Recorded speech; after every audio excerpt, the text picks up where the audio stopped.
This is out last night, but it's late. Assalamualaikum warahmatullahi wabarakatuh. Saya Sri Hartati dari kelas PBSD dengan NIM 213830222125, absen 27. Di sini saya akan memaparkan hasil review jurnal saya yang berjudul Esensi Tasawuf Akhlaki di Era Modernisasi. Yang pertama, saya akan menjelaskan makna dan esensi tasawuf. Tasawuf adalah aspek esoteris yang menekankan unsur batin yang sangat tergantung pada pengalaman spiritual masing-masing pelaku individu. Sehingga memang wajar bila pengertian tasawuf yang muncul di kalangan para sufi seringkali ditemukan perbedaan-perbedaan. Hanas menyatakan bahwa tasawuf pada hakikatnya adalah dimensi terdalam dan esoteris dari Islam yang bersumber dari Al-Quran dan Al-Hadis. Sementara itu, Ibnu Khaldun menyatakan bahwa tasawuf termasuk salah satu ilmu agama yang baru dalam Islam. Yang pertama, etimologi tasawuf. Nomenklatur kata tasawuf meskipun tidak disebutkan secara eksplisit dalam Al-Quran dan Al-Sunnah, bukan berarti diharamkan penggunaan nama itu. Namun demikian, tasawuf sendiri belum pernah ada pada zaman Rasulullah SAW. Tetapi sisi esensial dari tasawuf itu sudah benar-benar mengemukakan pada waktu itu. Yang kedua, terminologi tasawuf. Pencarian akar kata tasawuf sebagai upaya awal untuk mendefinisikan tasawuf ternyata sulit untuk menarik suatu kesimpulan. Hal itu berpangkal pada esensi tasawuf sebagai pengalaman rohani yang hampir tidak mungkin dijelaskan secara tepat melalui bahasa lisan. Masing-masing orang berbeda-beda pengalaman dan penghayatannya sehingga pengungkapannya juga berbeda. B. Akhlak dan modernisasi. Esensi agama Islam adalah akhlak, yaitu akhlak antara seorang hamba dengan Tuhannya, antara seorang dengan dirinya sendiri, antara dia dengan orang lain, termasuk anggota masyarakat dengan lingkungannya. Akhlak yang terjalin dalam hubungan antar hamba dengan Tuhan menegasikan sebagai akhlak yang buruk, seperti tamak, rakus, gila harta, menindas, mengabdikan diri kepada selain Khalik, membiarkan orang yang lemah dan berkhianat. Namun sebaliknya, mengedepankan akhlak kebajikan atau terpuji bisa menambah kesempurnaan iman seseorang, karena seorang mukmin yang sempurna adalah mereka yang paling sempurna akhlaknya.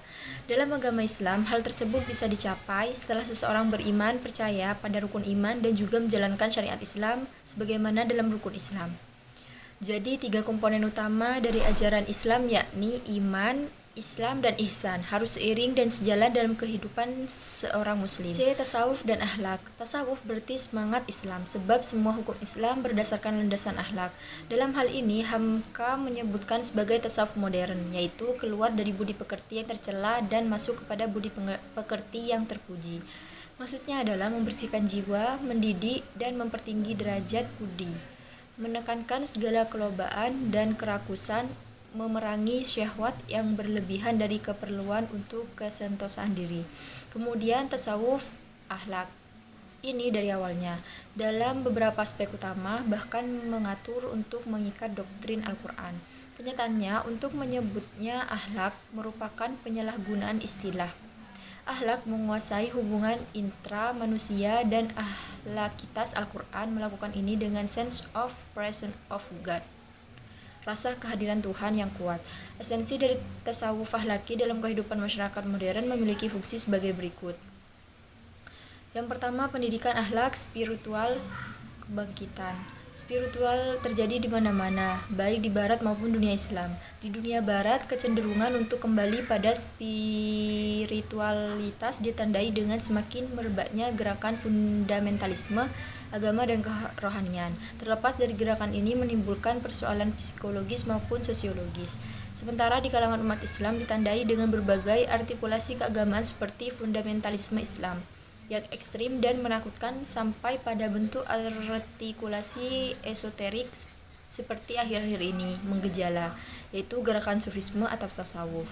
Kebangkitan agama juga bisa ditandai dengan kebangkitan spiritual akibat proses modernisasi yang membawa dampak krisis batin manusia. Yang kedua, pendidikan akhlak kepribadian. Tujuan tasawuf adalah untuk akhlak elaboration perfection, kesempurnaan etika. Tanpa kesempurnaan etika, manusia tidak bisa maju lebih jauh lagi. Salah satu landasan tasawuf adalah kesempurnaan etika. Dalam sejarah tasawuf, bahwa tujuan tasawuf ini pada dasarnya merupakan etika Islam. Akhlak yang luhur merupakan dasar tasawuf dan akhlak dalam bentuknya yang paling tinggi adalah buah tasawuf. Akhlak yang utama merupakan semboyan sufi di antara dasar dan buahnya. Akhlak selalu menyertai seorang sufi, bukan berarti bahwa akhlak tadi adalah tasawuf.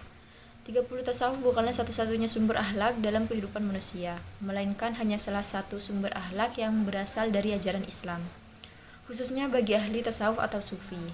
Yang ketiga, pendidikan akhlak sosial. Tasawuf yang dipraktekkan masa kini harus memperhatikan masalah kemanusiaan dalam kehidupan sosial yang merupakan bagian dari keberagaman para sufi. Tujuan yang dapat dicapai tetap sama, yaitu ketenangan, kedamaian, dan kebahagiaan institutif, tetapi kemudian dikembangkan bukan hanya untuk individu melainkan juga dalam bentuk kesalehan sosial. Dan yang kedua, di sini saya akan menjelaskan tentang dilema peradaban modern. Peradaban modern yang begitu besar dalam arus sekularisasi menuai dilema. Dilema ini ditimbulkan secara filosofis hakikat manusia yang dibenturkan dengan sekularisasi. Posisi ajaran spiritual Islam harus kembali pada hazanah tradisi yang lampau untuk memperkuat jati diri manusia di era modern ini.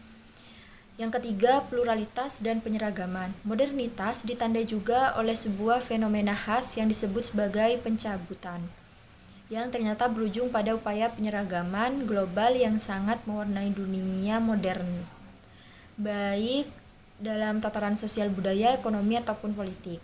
Yang keempat, permanensi dan menjadi. Kebenaran dalam dunia kemodernan selalu berada dalam proses menjadi atau becoming. Ada dua faktor utama yang memberi karakter ini pada modernitas, yakni pemahaman realitas yang evolusionistik dan adanya pemahaman kembali secara berkelanjutan terhadap berbagai bentuk pengetahuan modern. Yang kelima, tradisi dan kemajuan. Kemajuan yang menjadi salah satu karakter dasar kemodernan. Kemajuan ini mengisyaratkan adanya keterputusan antara ketiga tahap waktu, yakni antara masa lampau, masa sekarang, dan masa depan. Metafisika dan pengetahuan. Material empiris secara umum, kemodernan dikenal sangat anti metafisika. Sains modern yang menjadi tulang punggung kultur modern menciptakan anggapan bahwa metafisika adalah ilmu yang terlalu subjektif yang seringkali tidak berakar dalam realitas.